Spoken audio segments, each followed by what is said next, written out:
So this I am statement, verses 14 and 15, that's where we're going to concentrate.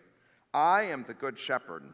I know my sheep, and my sheep know me, just as the Father knows me, and I know the Father, and I lay down my life for the sheep. This, of all the I am statements, stands out as special. Here's the reason why. All the other I am statements, they use metaphors that are, I guess they're somewhat impersonal, like I am the bread, I am the light, I am the way, the truth, the life, even I am the vine is impersonal, but shepherd, I am the good shepherd, is personal. It's intimate. Even the particular image here, raising sheep. Now, listen, I'm no authority on raising any kind of animals, but I'm given to understand this, that a lot of other animals, they take relatively little care. I mean, you do your chores, you bring them food in the morning, you bring them food in the evening. Pigs, cows, horses, they require some care, but sheep require comprehensive care. A shepherd is a protector, is a provider, is a physician. A shepherd's a leader, a shepherd's a feeder, a shepherd's a guide. It's very personal, the way a shepherd and sheep interact with each other. I mean, even here in the image, he knows each one by name. The shepherd spends his life with the sheep. And so this one's special because it's personal.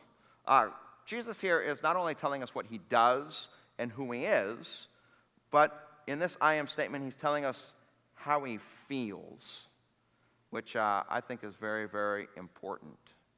Like I said, I don't know a lot about raising sheep, really nothing.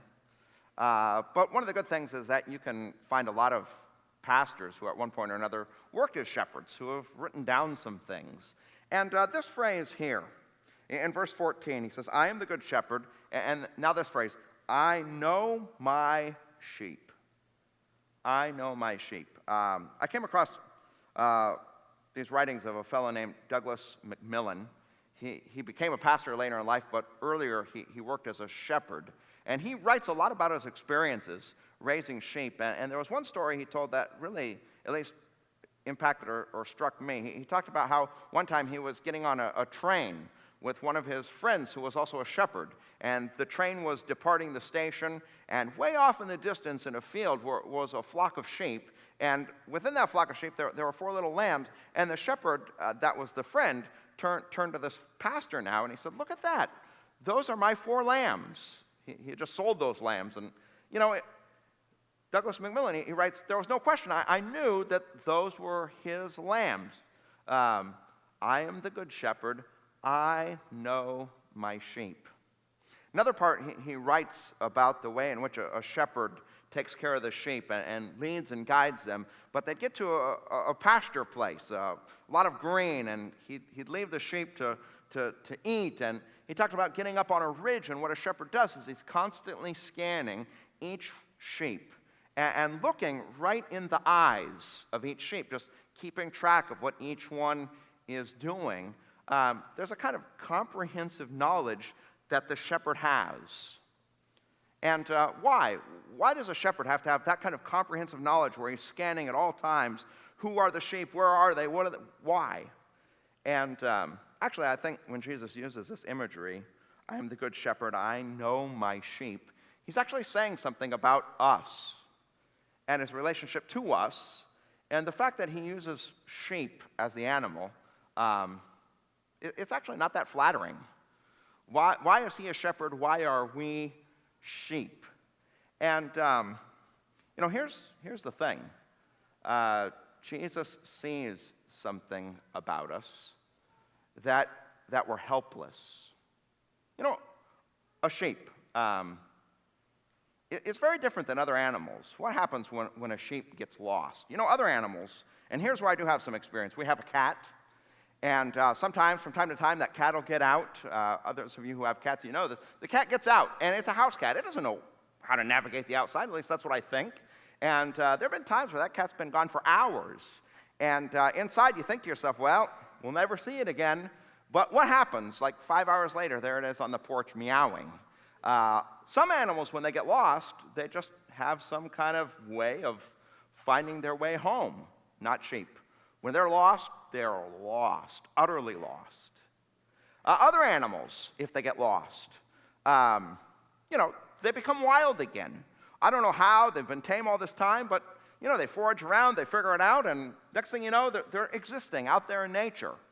Let me tell you something, you will never find a band or a flock of wild sheep. They're just not out there. When a sheep gets lost, what is it? It's helpless. It's defenseless. It's weak. It cannot take care of itself. And I think Jesus is actually making a point about you and me, and this is the point. As human beings, we are spiritually dependent, and we lack self-sufficiency. And, even as I say that, there might be some of us who are here today who are like, I can take care of myself. That's what sheep think. Sheep, they're constantly overestimating their ability, or as sheep, we're underestimating our ability to take care of ourselves. And the fact that we as human beings are always overestimating how well we are off, or we're underestimating, we're making mistakes all the time, getting in all kinds of trouble. We need a shepherd, someone to provide for us, someone to heal us, someone to watch over us. We need that because we're spiritually dependent. We lack self-sufficiency. We're helpless. I mean, two ways of getting at this, the fact that we're spiritually dependent. I would say that we are utterly spiritually dependent when it comes to things like this, ourselves. Here's what I mean. We totally depend on other people to name us, to bless us, to say about us what our talents, what our gifts, what our abilities are. We have no ability to judge ourselves accurately. We're either totally overestimating or underestimating. We need someone from the outside to say, hey, this is who you are. This is what I mean. So suppose that there's a person out there that thinks, I'm going to make a living being a poet. And they write poems all the time. But everyone who reads them looks at them and like, this is dribble. So what if they're saying to themselves, and we do this all the time, right? We say, I'm not going to be judged by anyone else. All that matters is what I think of myself. I mean, come on. If you're a poet, is all that matters what you think of yourself if you want to make a living? No. You need someone to say, hey, you're a great poet, or, this isn't your thing. Probably you've seen, like, American Idol. Anyone here an American Idol watcher? So, am I wrong? Isn't the best part of that show the auditions, where people show up and they cannot sing at all, but they think they can? And they get up there and they just start belting it out, like, from the bottom of their soul, and the judges are like, they're trying not to laugh, and they say, listen, this isn't for you, and they're just in tears. Listen, we cannot accurately judge ourselves. We need someone to kind of come in and say, you're a great poet. You're a beautiful singer.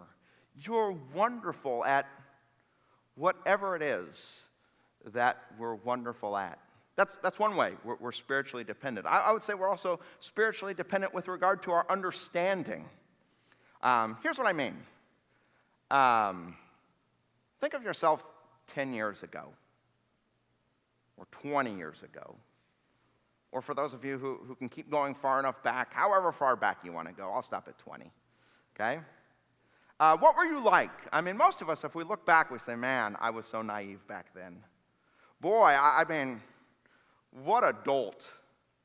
Boy, I was a jerk back then. Thank goodness.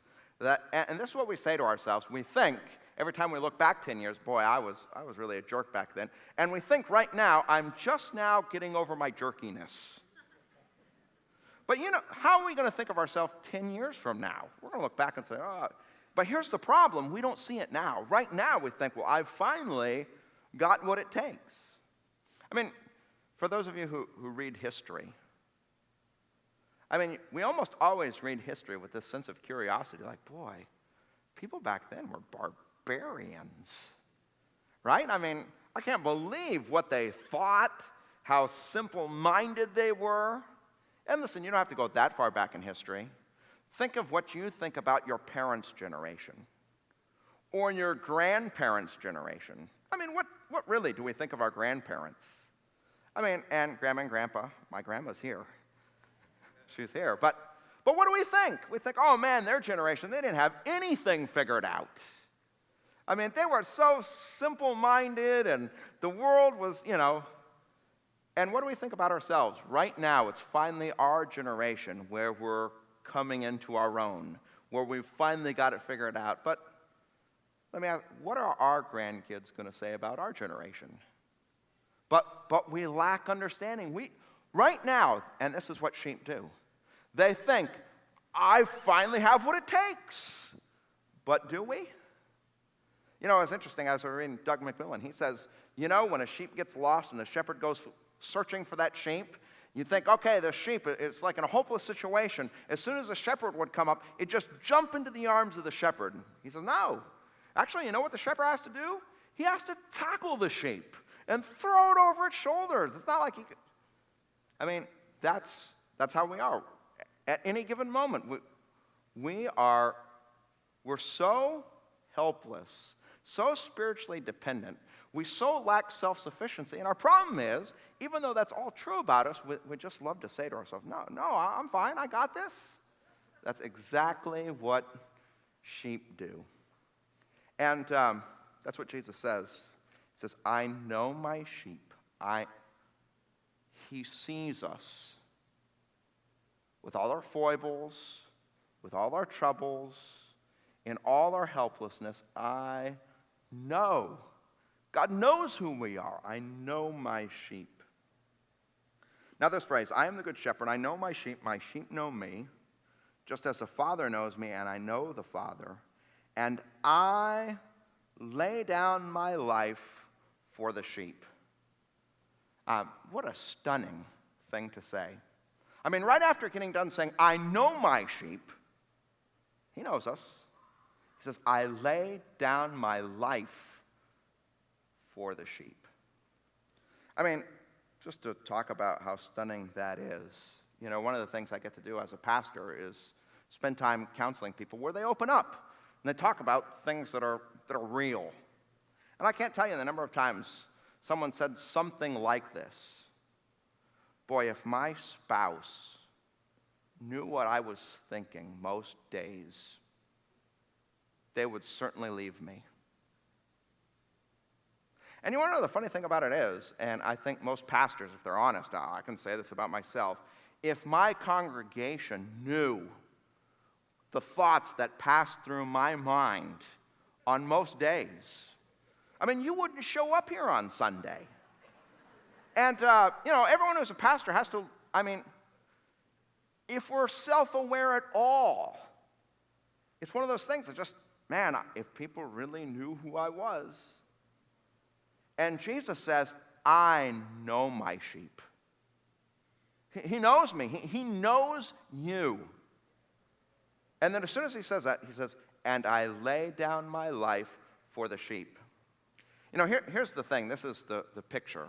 So the shepherd is there watching over the flock, and the wolves come. And when the wolves come, who do they pick out? They pick out the young, they pick out the helpless, and they attack, the flock scatters. And you know what Jesus is saying here when he says, I lay down my life for the sheep? He's saying, I throw myself in the way as a sacrificial lamb. Which I think it's just stunning.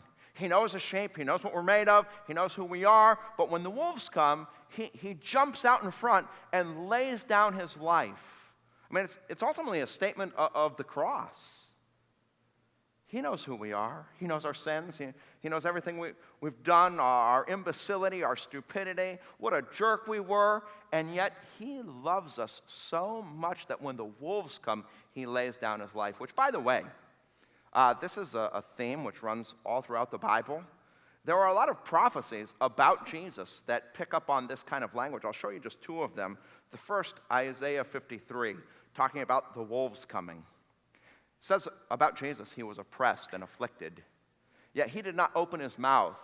He was led like a lamb to the slaughter, and as a sheep before its shearers is silent, so he did not open his mouth. By oppression and judgment he was taken away, yet who of his generation protested? For he was cut off from the land of the living. For the transgression of my people he was punished. Jesus, the sacrificial lamb who came to take away the sins of the world. Or Psalm 22. Some of you may know this. Some of the very last words that Jesus spoke while he was hanging on the cross. He cries out in a loud voice as he's hanging there, my God, why have you forsaken me? Did you know that's the first verse of Psalm 22? And if you have the opportunity to read through that psalm, I mean, it's amazing, written hundreds and hundreds of years before Christ, describing exactly what would happen to Jesus on the cross. And I want you to see some of the language here. Dogs surround me. A pack of villains encircles me. They pierce my hands and my feet. Jesus says, I am the good shepherd. I know my sheep, and I lay down my life. Death was coming at us, and Jesus, he threw himself in the way to save our life if you make him your shepherd. Okay, a couple more things that I'd like to say. I'd like to talk a little bit about the Christian life. Would you look with me at verse 3? Verse 3, I think, is a fascinating verse. It says, the gatekeeper opens the gate for him, and the sheep listen to his voice. He calls his own sheep by name and leads them out. Let's talk about this picture. Probably most of us don't know the first thing about raising sheep. Let me tell you what this is all about. Apparently, so picture now there's 3 different shepherds. So shepherd number 1 has 10 sheep. Those 10 sheep, he leads and guides, and they follow him each and every day. Shepherd number 2 has 15 sheep, and he goes around with those sheep and leads and guides them by quiet waters and in green grass, and they follow him. And shepherd number 3 has 20 sheep, and he leads and guides them and watches over and protects them, and during the day finds food for them at nighttime. They didn't stay out in open country. What would happen is there was like this large pen, and I don't know how you picture it, but large fences all the way around to keep predators out, to keep thieves out. And there's a watchman, a gatekeeper, just one gate, and fencing all the way around. And what would happen when nighttime came, each of those 3 shepherds would bring their sheep into that pen, and then the animals would be shut in nice and tight, and the shepherds could go and, socialize with each other or have a night's sleep before they take off again during the day. And that's just how it worked. In the morning, when it was time to set out, this is apparently how it worked. The sheep, because the shepherd was so intimate with them, would know their voice so well that when their shepherd came to the gate, they could just simply call out. And, all the sheep that didn't belong to that shepherd, right? Shepherd number 1 calls out his 10 sheep. They hear his voice, and they come out of the pen, and he leads them. The other sheep, well, that's not my shepherd, and they ignore it, and they stay there. Then shepherd number 2 would come, and he would have a distinct voice or a distinct call, and his sheep would, do you see? Actually, just some fascinating reading I did leading up to this sermon. There's a story I came across. Actually, it's modern day in Israel. The story was told by someone who was watching over. There was this large group of sheep that, this herd that he was watching over. And what had happened is there was actually a shepherd who had died. And his sheep kind of got impounded, or however you think about that. And they were all together with a whole bunch of other sheep. And the widow came along with the son. And they came to claim their sheep. And he looked over this huge flock or herd of sheep, and she says, I only just want to get my sheep. He says, well, how will you know which sheep are yours? And she said, listen, when my son calls them, just our sheep will come. And apparently the boy took out a flute and played, and I don't know, picture like hundreds of sheep here, just like 10 sheep. When they heard that, they came and they followed that boy all the way home. The sheep know the shepherd's voice. And anyway, now that we've got the imagery in mind, it says in the end of verse 3, he calls his own sheep by name and leads them out. I'd like to talk about those last three words, and leads them out. Some of us, when we become a Christian, we're hoping that this is what's going to happen, that God's going to hand us a roadmap. Okay, great, you've accepted me. Now, you've got all these questions, and here's the roadmap, here's the answer. And so, God, just tell us where we've got to go, tell us how to get there, give us the directions, and we'll do it. That is not the picture here. God doesn't promise to give us a roadmap. Even today, we don't know what's going to happen tomorrow or the day after that or the day after that. God doesn't tell us, all right, these are the 10 things to do. He gives us something better than a roadmap. He gives us himself. He leads us. He guides us. We hear his voice.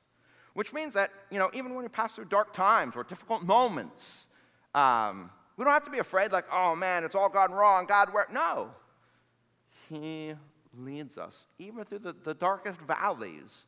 And so although we don't get the roadmap, we get something much, much better. We get Jesus leading us, a relationship with the shepherd. Second thing that I'd like to just point out here says he calls his own sheep by name. Remember just a moment ago we were talking about the fact that we're dependent on someone naming us. And this is the awesome part about this passage. Jesus says here that he's in the business of giving us the ultimate name. Each one of us has got a name that belongs to just us. And what is a name? If you read through the Bible, at least two things. One idea with name is significance. So maybe some of us remember the story of the Tower of Babel. You remember they wanted to create this tower to build a name for themselves. What were they after? What were they searching for? What were they seeking? They were seeking significance. Another biblical idea with regard to a name, it has to do with our mission or our purpose. Maybe you remember that when God revealed Abram's purpose to him, he renamed him Abraham. Or when he revealed Jacob's purpose to him, he gave him a new name, Israel. Or even the Apostle Paul, before he was Saul, and then God revealed his mission and his purpose and gave him the name Paul. He calls each sheep by name. What does that mean? It means you have significance and worth, a mission, an identity, a purpose. I'd like to just think about, I love this verse, Ephesians 2:10. It says, for we are God's workmanship, created in Christ Jesus to do good works which God prepared in advance for us to do. Listen, the word workmanship means something like work of art. And when it comes to people, none of us are mass-produced as though we came churning out of a factory. God took time with each one of us.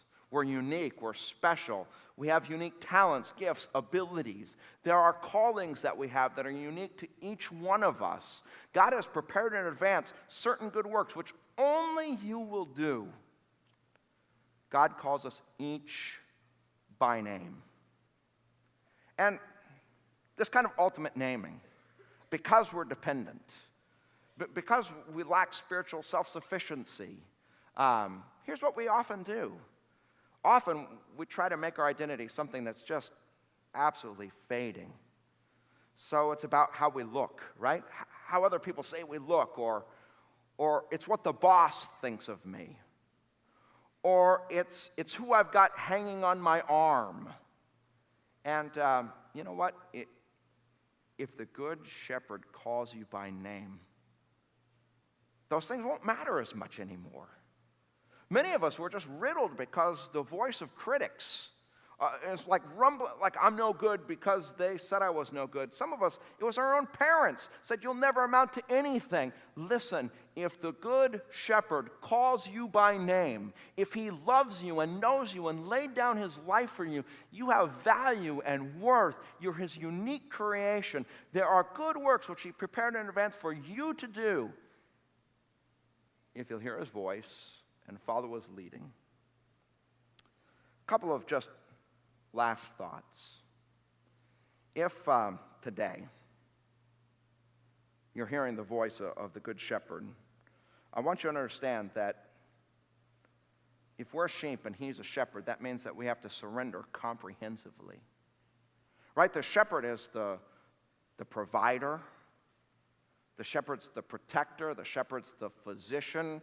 The shepherd is the feeder. The shepherd is the guide. The shepherd is the leader. The shepherd, he's over every facet of life. Here's what we'd like to do. We'd like to come to God and we'd like to just kind of limit it. So we come to him and we say, listen, God, boy, things are going pretty tough in my career. Help me with that. But then we say, but please stay out of my love life. Or maybe the love life's the problem. So we come to God and we say, listen, God, help me with romance and my love life. But please stay out of my job. Or we're struggling with health. So we come to God and we say, God, please help me with my health. But don't you dare dictate what I do with my time. So that's what we'd like to just come to him with just a little bit of surrender. But if he's the shepherd and we're sheep and we're spiritually not self-sufficient, even helpless, we can't just offer him one little thing. We have to surrender comprehensively. If you do, here's the good news. It's not difficult. Because he wants there to be this intimate and personal relationship. And that's where we began. This image is special because it's not just about what he does, but how he feels. He wants there to be a personal relationship and connection as he leads and guides us. This is what I mean. Every other religion in the world, at some point or another, the founder died and left us with their teachings. Here's the roadmap. Good luck. Try to follow them to the best of your ability. Not Christianity. Christianity, there is a good shepherd who's living, who leads us, who calls us, who's willing to lay down his life in the darkest times. And Jesus, what he wants is he wants an intimate and personal relationship. As I conclude, I'd like to just share this with you. I shared it one time before in our congregation. I personally find it so meaningful that I think it's just worth looking at again. Do you all know Psalm 23? The Lord is my shepherd, I shall not be in want. There is someone who's really thought through, what is that psalm about? And to really kind of let the meaning show through, they wrote what was called the anti-Psalm 23. I'd like to share that with you, the anti-Psalm 23. Here's how it goes. I am on my own. No one looks out for me or protects me. I experience a continual sense of need. Nothing is quite right. I'm always restless. I'm easily frustrated and often disappointed. My soul feels broken, twisted, and stuck. I can't fix myself. Here are the corresponding words in Psalm 23. The Lord is my shepherd. I shall not be in want. He makes me lie down in green pastures. He leads me beside quiet waters. He restores my soul. I mean, what a contrast, right? Two different experiences of life if you'll come to the Good Shepherd. The psalm goes on. I've stumbled down some dark paths. Still I insist. I want to do what I want, when I want, how I want. I'm haunted by emptiness and futility, the shadows of death. Death is waiting for me at the end of every road, but I'd rather not think about that. I've spent my life protecting myself. Bad things can happen. I have no comfort. Or Psalm 23 as it continues. He guides me in paths of righteousness for his name's sake. Even though I walk through the valley of the shadow of death, I will fear no evil, for you are with me. Your rod and your staff, they comfort me. Here's how the psalm concludes. First, anti-Psalm 23. I'm alone, facing all that could hurt me. Are my friends really friends? Other people use me for their own ends. No one is really for me except me. And I'm so much all about me, sometimes it's sickening. I'm finally haunted by this question. Will I just be obliterated into nothingness? The conclusion of Psalm 23 by way of contrast. You prepare a table before me in the presence of my enemies. You anoint my head with oil. My cup overflows. Surely goodness and mercy will follow me all the days of my life, and I will dwell in the house of the Lord forever. I suspect, as I was reading anti-Psalm 23, that so many of us can identify with it. We feel alone, empty, frustrated. We face problems alone. We fear that the only reason people are around us is to get what they can out of us. Today, if you hear the voice of the Good Shepherd, and that's what he says, I know my sheep know me, they hear my voice. If today you hear the Good Shepherd calling, don't ignore it. Don't think to yourself, oh, that's nothing. The God of the universe loves you, is willing to lay down his life, wants an intimate relationship with you, will give you a meaning, an identity, a purpose, a mission, significance, lasting good works that matter in this world. If today you'll be his sheep. If you say, okay, I'm spiritually not sufficient. I'm helpless. I need your help, and I turn to you. Be my good shepherd. If you'll do that today, then you'll, like the author of Psalm 23, be able to say, the Lord is my shepherd. I shall not be in want. He takes care of me. He loves me.